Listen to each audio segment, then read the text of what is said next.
La noche boca arriba. Julio Cortázar.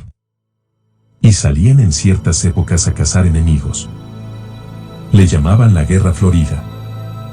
A mitad del largo zaguán del hotel pensó que debía ser tarde, y se apuró a salir a la calle y sacar la motocicleta del rincón donde el portero de al lado le permitía guardarla.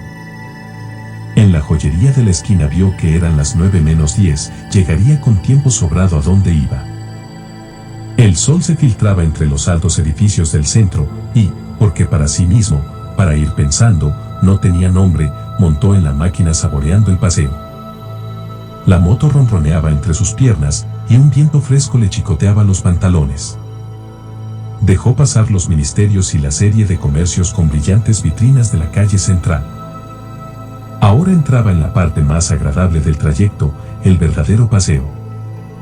Una calle larga, bordeada de árboles, con poco tráfico y amplias villas que dejaban venir los jardines hasta las aceras, apenas demarcadas por setos bajos.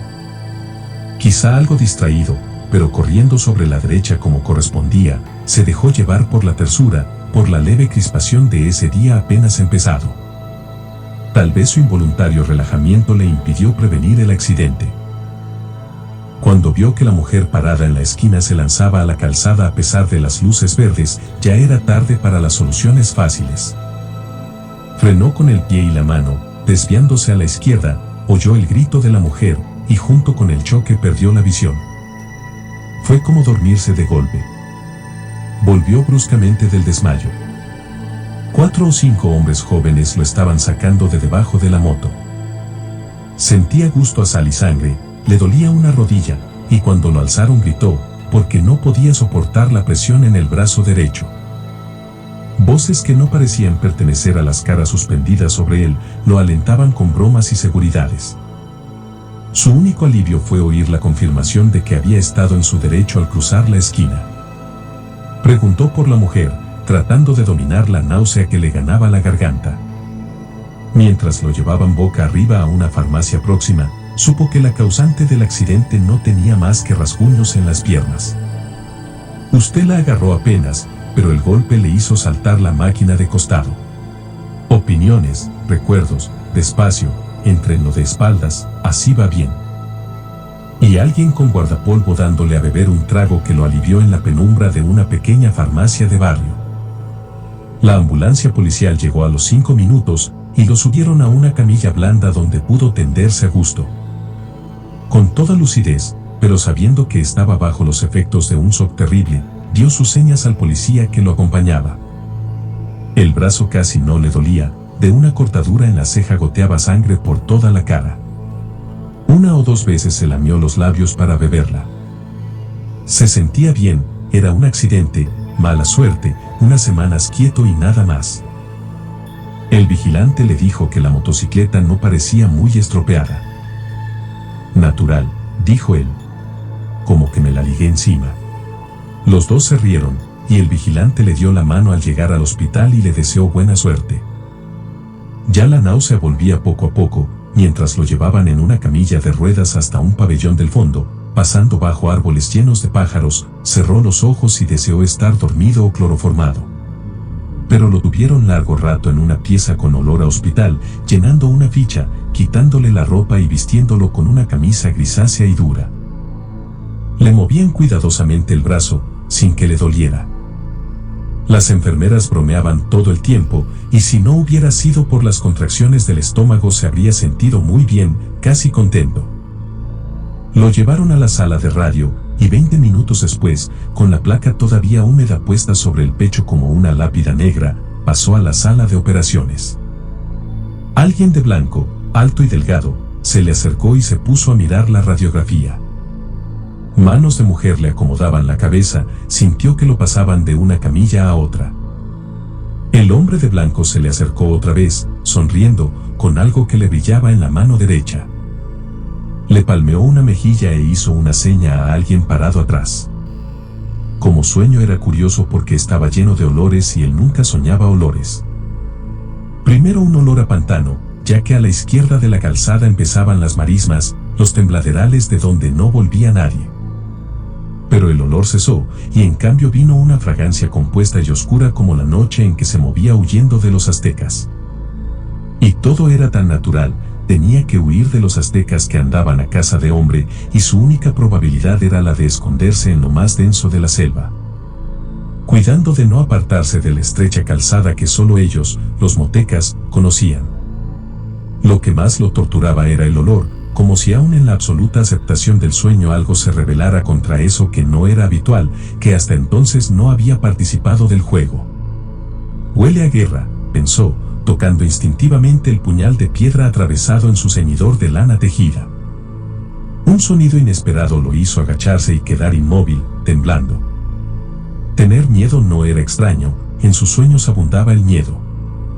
Esperó, tapado por las ramas de un arbusto y la noche sin estrellas. Muy lejos, probablemente del otro lado del gran lago, debían estar ardiendo fuegos de vivac, un resplandor rojizo teñía esa parte del cielo. El sonido no se repitió. Había sido como una rama quebrada. Tal vez un animal que escapaba como el del olor de la guerra. Se enderezó despacio, venteando. No se oía nada, pero el miedo seguía allí como el olor, ese incienso dulzón de la guerra florida. Había que seguir, llegar al corazón de la selva evitando las ciénagas. A tientas, agachándose a cada instante para tocar el suelo más duro de la calzada, dio algunos pasos. Hubiera querido echar a correr, pero los tembladerales palpitaban a su lado. En el sendero en tinieblas, buscó el rumbo. Entonces sintió una bocanada horrible del olor que más temía y saltó desesperado hacia adelante. «Se va a caer de la cama», dijo el enfermo de al lado. «No brinque tanto, amigazo». Abrió los ojos y era de tarde, con el sol ya bajo en los ventanales de la larga sala. Mientras trataba de sonreír a su vecino, se despegó casi físicamente de la última visión de la pesadilla. El brazo, enyesado, colgaba de un aparato con pesas y poleas. Sintió sed, como si hubiera estado corriendo kilómetros, pero no querían darle mucha agua, apenas para mojarse los labios y hacer un buche. La fiebre lo iba ganando despacio y hubiera podido dormirse otra vez, pero saboreaba el placer de quedarse despierto, entornados los ojos, escuchando el diálogo de los otros enfermos, respondiendo de cuando en cuando a alguna pregunta. Vio llegar un carrito blanco que pusieron al lado de su cama.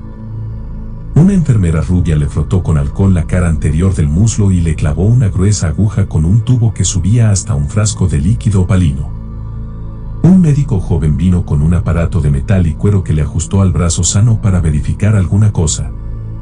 Caía la noche, y la fiebre lo iba arrastrando blandamente a un estado donde las cosas tenían un relieve como de gemelos de teatro, eran reales y dulces y a la vez ligeramente repugnantes, como estar viendo una película aburrida y pensar que sin embargo en la calle es peor, y quedarse.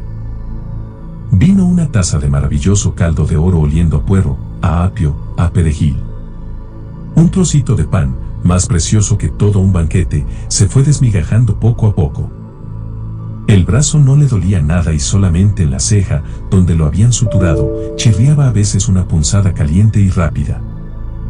Cuando los ventanales de enfrente viraron a manchas de un azul oscuro, pensó que no le iba a ser difícil dormirse. Un poco incómodo, de espaldas, pero al pasarse la lengua por los labios resecos y calientes sintió el sabor del caldo y suspiró de felicidad, abandonándose. Primero fue una confusión, un atraer hacia sí todas las sensaciones por un instante embotadas o confundidas. Comprendía que estaba corriendo en plena oscuridad, aunque arriba el cielo cruzado de copas de árboles era menos negro que el resto. La calzada, pensó. Me salí de la calzada.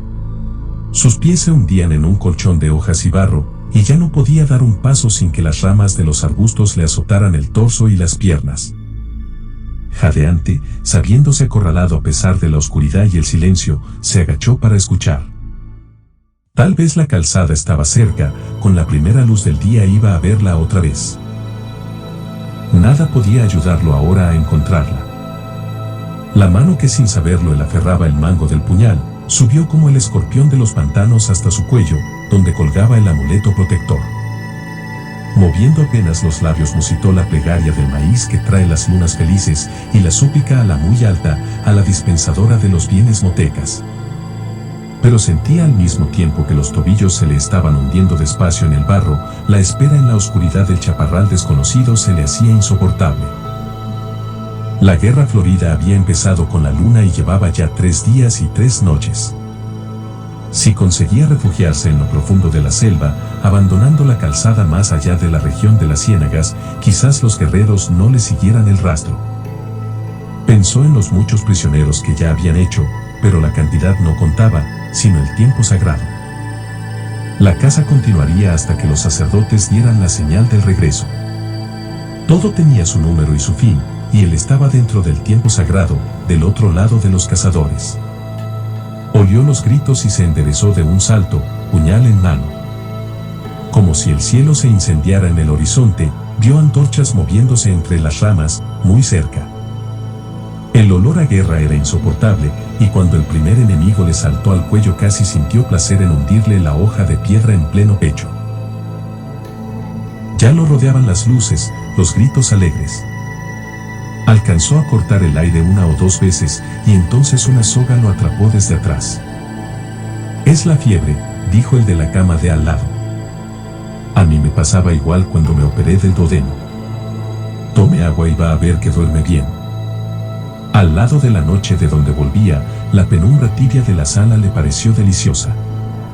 Una lámpara violeta velaba en lo alto de la pared del fondo como un ojo protector. Se oía toser, respirar fuerte, a veces un diálogo en voz baja. Todo era grato y seguro, sin ese acoso, sin. Pero no quería seguir pensando en la pesadilla. Había tantas cosas en que entretenerse. Se puso a mirar el yeso del brazo, las poleas que tan cómodamente se lo sostenían en el aire. Le habían puesto una botella de agua mineral en la mesa de noche. Bebió del gollete, golosamente. Distinguía ahora las formas de la sala, las 30 camas, los armarios con vitrinas. Ya no debía tener tanta fiebre, sentía fresca la cara. La ceja le dolía apenas, como un recuerdo. Se vio otra vez saliendo del hotel, sacando la moto. ¿Quién hubiera pensado que la cosa iba a acabar así? Trataba de fijar el momento del accidente, y le dio rabia advertir que había ahí como un hueco, un vacío que no alcanzaba a rellenar. Entre el choque y el momento en que lo habían levantado del suelo, un desmayo o lo que fuera no le dejaba ver nada. Y al mismo tiempo tenía la sensación que ese hueco, esa nada, había durado una eternidad. No, ni siquiera tiempo, más bien como si en ese hueco él hubiera pasado a través de algo o recorrido distancias inmensas. El choque, el golpe brutal contra el pavimento. De todas maneras, al salir del pozo negro había sentido casi un alivio mientras los hombres lo alzaban del suelo. Con el dolor del brazo roto, la sangre de la ceja partida, la contusión en la rodilla, con todo eso, un alivio al volver al día y sentirse sostenido y auxiliado. Y era raro. Le preguntaría alguna vez al médico de la oficina. Ahora volvía a ganarlo el sueño, a tirarlo despacio hacia abajo. La almohada era tan blanda, y en su garganta afiebrada la frescura del agua mineral. Quizá pudiera descansar de veras, sin las malditas pesadillas. La luz violeta de la lámpara en lo alto se iba apagando poco a poco. Como dormía de espaldas, no lo sorprendió la posición en que volvía a reconocerse, pero en cambio el olor a humedad, a piedra resumante de filtraciones, le cerró la garganta y lo obligó a comprender. Inútil abrir los ojos y mirar en todas direcciones, lo envolvía una oscuridad absoluta. Quiso enderezarse y sintió las sogas en las muñecas y los tobillos. Estaba estaqueado en el suelo, en un piso de lajas helado y húmedo. El frío le ganaba la espalda desnuda, las piernas. Con el mentón buscó torpemente el contacto con su amuleto y supo que se lo habían arrancado. Ahora estaba perdido, ninguna plegaria podía salvarlo del final. Lejanamente, como filtrándose entre las piedras del calabozo, oyó los atabales de la fiesta. Lo habían traído al Tecali, estaba en las mazmorras del templo a la espera de su turno. Oyó gritar, un grito ronco que rebotaba en las paredes. Otro grito, acabando en un quejido. Era el que gritaba en las tinieblas, gritaba porque estaba vivo, todo su cuerpo se defendía con el grito de lo que iba a venir, del final inevitable. Pensó en sus compañeros que llenarían otras mazmorras y en los que ascendían ya los peldaños del sacrificio. Gritó de nuevo sofocadamente, casi no podía abrir la boca, tenía las mandíbulas agarrotadas y a la vez como si fueran de goma y se abrieran lentamente, con un esfuerzo interminable. El chirriar de los cerrojos lo sacudió como un látigo.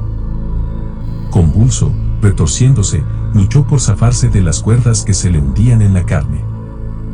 Su brazo derecho, el más fuerte, tiraba hasta que el dolor se hizo intolerable y tuvo que ceder. Vio abrirse la doble puerta y el olor de las antorchas le llegó antes que la luz. Apenas ceñidos con el taparrabos de la ceremonia, los acólitos de los sacerdotes se le acercaron mirándolo con desprecio. Las luces se reflejaban en los torsos sudados, en el pelo negro lleno de plumas. Se dieron las sogas y en su lugar lo aferraron manos calientes, duras como bronce, se sintió alzado, siempre boca arriba, tironeado por los 4 acólitos que lo llevaban por el pasadizo.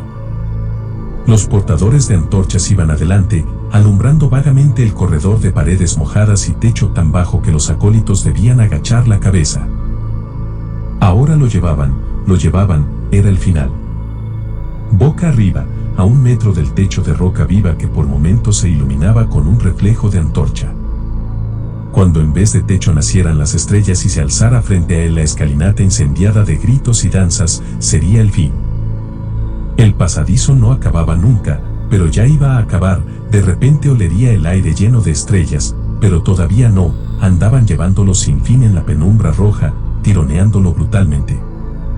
Y él no quería, pero cómo impedirlo si le habían arrancado el amuleto que era su verdadero corazón, el centro de la vida. Salió de un brinco a la noche del hospital, al alto cielo raso dulce, a la sombra blanda que lo rodeaba.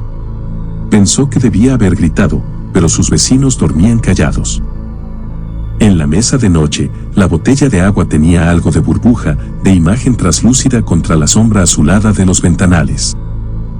Jadeó, buscando el alivio de los pulmones, el olvido de esas imágenes que seguían pegadas a sus párpados.